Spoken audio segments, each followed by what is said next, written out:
Good evening, everyone. Let's try that one more time. Good evening, everyone! Good evening. For those of you who are sitting in the aisles, there are plenty of seats upstairs in the balcony. So can we take a few moments for those of you who might like to sit down to straight to this door, to the right, and take the stairs up, and you can have a comfortable seat.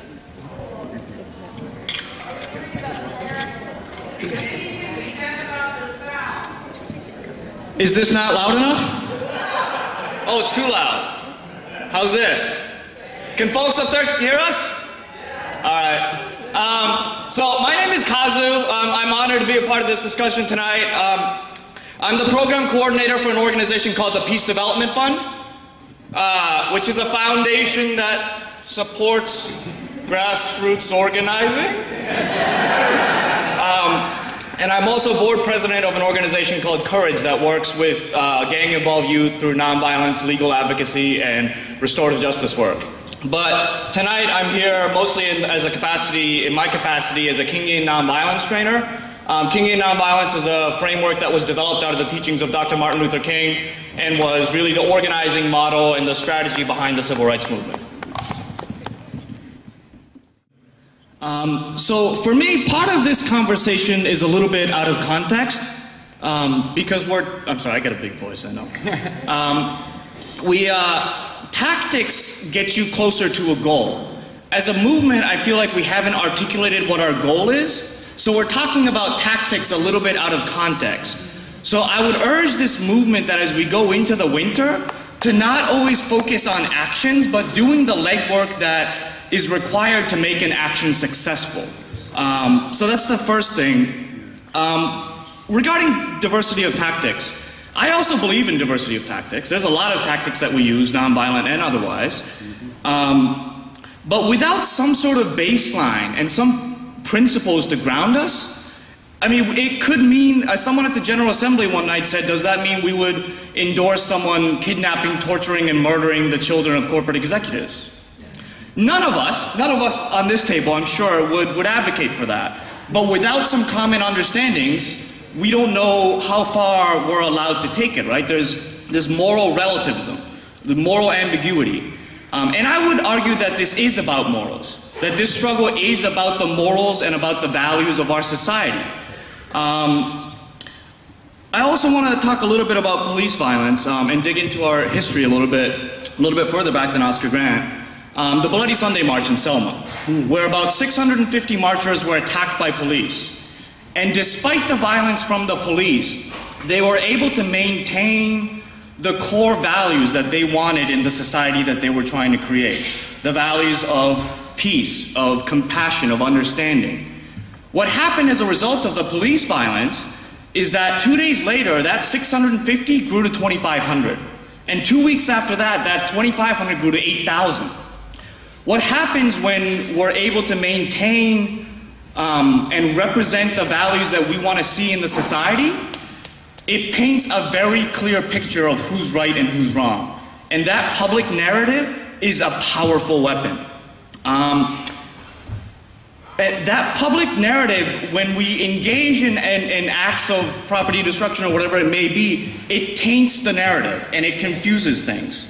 So when we saw images of Scott Olson getting shot in his head, when we saw images of the students at UC Davis getting pepper sprayed, those images, it helped to awaken the moral conscience of the nation.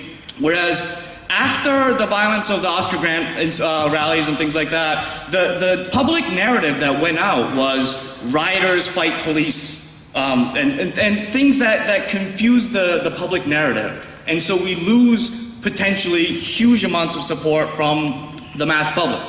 And without support from the majority, no revolution is really possible.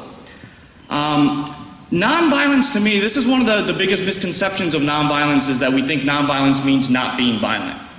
Nonviolence is a whole lot more than that. Nonviolence means taking a stand against violence, and taking a stand against injustice, and taking a stand against this belief that we can use violence, fear, and intimidation to bring about the changes that we want to see in our society. Right? I mean, that's what the government does, it's what the police, the corporations do. they have this belief that they can just take what they want and use fear and intimidation to get what they want. Nonviolence means taking a stand against that belief. When we talk about diversity of tactics, I want to talk about one of the most powerful tactics that I believe in, which is negotiation. It's what we're doing here tonight, getting to know each other, trying to understand our differences and try to figure out a way to work despite our differences. Negotiation is not a tactic that is respected within this movement right now. There's actually a policy of Occupy Oakland to not negotiate with the city. So when we say the diversity of tactics, we're not being genuine about that either. People have been criticized, people have been called out for trying to negotiate with the city. And I understand that, some people don't think the city is worth negotiating with and this and that. I want to remind us that one of the things that the people considered to be the quote-unquote top of society, what they oftentimes do to all of us is they criminalize us and say, you guys are just a bunch of criminals, hippies, dirty anarchists, whatever, protesters. But we sometimes do the same thing back. And we demonize those at the top. And we say, you're just a bunch of imperialists, capitalists, pigs, racists. And so there's no effort at dialogue, and not even an effort made at trying to understand the other person's perspective. In Kingian Nonviolence, we believe that whether you agree with the other person, or even if the other person is wrong, you still need to understand their perspective in order to understand the conflict. Mayor Kwan has made some terrible mistakes, but she is not Bull Connor, and I've said this before. We have opportunities to engage with her. People say that Mayor Kwan serves the 1%. Every time we buy a bottle of Coke, we support the 1%.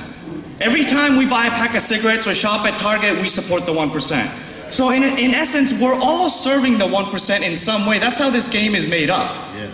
So we have to recognize that we're all stuck in this unjust system. And the struggle is not against the 1%. The struggle is not between the 1% and the 99. The struggle is between the 100% and injustice. So that is our enemy. Violence and injustice is our enemy. And the values that we want to see in the world we want to create has to be reflected in the process of us creating it. If we use violence and intimidation to get what we want, that's what's going to be reflected in the world that we create.